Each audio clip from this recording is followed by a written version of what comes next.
নমস্কার বন্ধুরা, welcome back to my channel. তো আপনাদেরকে আজকে আমি দেখাবো চাট মশলা কিভাবে বানানো হয় আর কি কি লাগে। লাগে হচ্ছে ধনিয়া, শুকনো লঙ্কা আর জিরা আর মৌরি। এই কটা উপকরণ দিয়ে আজকে চাট মশলা বানিয়ে দেখাবো। আর তার সাথে লাগে বিট লবণ। তো বিট লবণটা আমি পরে নেব। তো লঙ্কাগুলো প্রথমে ভেজে নিলাম, তা না হলে লঙ্কাগুলো প্রথমে না দিলে মশলাগুলো ভাজা হয়ে যাবে, লঙ্কাগুলো হবে না। তারপরে এক এক করে জিরা দিয়ে দিলাম, তারপরে মৌরি, ধনা পরপর এক এক করে দিয়ে ভালোভাবে নেড়ে চেড়ে ভেজে নেব। আর আপনারা আমার চ্যানেলে যদি নতুন হয়ে থাকেন অবশ্যই চ্যানেলটিকে সাবস্ক্রাইব করে নিন এবং পাশে থাকা বেল আইকনটি অবশ্যই প্রেস করুন। নিত্য নতুন নোটিফিকেশান সবার আগে আপনাদের কাছে পৌঁছে যাবে। আর যদি ভালো লাগে তো তাহলে ছোট্ট করে একটা লাইক করে দিন এবং বন্ধুদের মাঝে অনেক অনেক শেয়ার করে দিন। তবে আমাদের এই চাট মশলা অনেক কিছুতেই লাগে। তো চাট মশলা কী কী কাজে ব্যবহার করা হয় দেখুন। চাট মশলা ফুচকার জল বানাতে বা ফুচকার মশলাতে চাট মশলা দেওয়া হয়।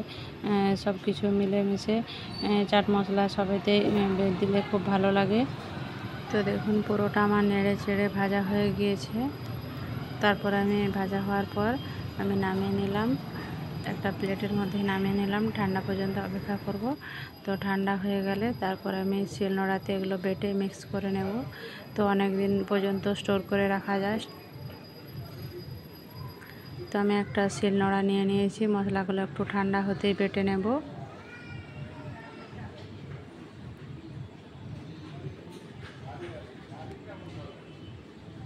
আপনারা আপনাদের মিক্সিতেও বাটতে পারেন বা এইভাবে শিলনোড়াতেও বাটতে পারেন। তো আমি মিক্সিতে না বেটে শিলনোড়াতে এইভাবে বেটে নিলাম। তার সঙ্গে দেখুন একটু নুন মিশিয়ে দিলাম। তো নুন মিশিয়ে দিলে মশলাটা অনেক দিন ভালো থাকে। তো কন্টেনারে সংরক্ষণ করে রাখা যায় অনেক দিন পর্যন্ত, আর মশলাটাও ভালোভাবে পেছানো হয়। তো এই জন্য আমি নুন মিশিয়ে ভালোভাবে আমি বেটে নিলাম। দেখুন মশলাটা কি সুন্দর ঝরঝরে হয়েছে, গুঁড়ো করে নিলাম।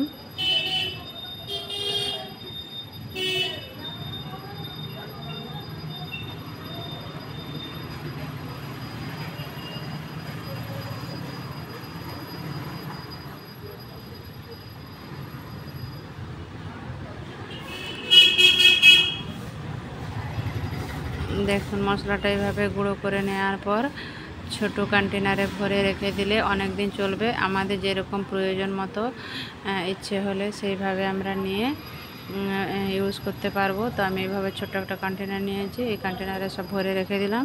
তো ভিডিওটা কেমন লাগলো অবশ্যই কমেন্ট করে জানাবেন। তো পারলে আপনারাও বাড়িতে চাট মশলা বানিয়ে খাবেন। তো আজকের মতো এই পর্যন্তই। নমস্কার, আপনারাও সুস্থ থাকবেন এবং ভালো থাকবেন।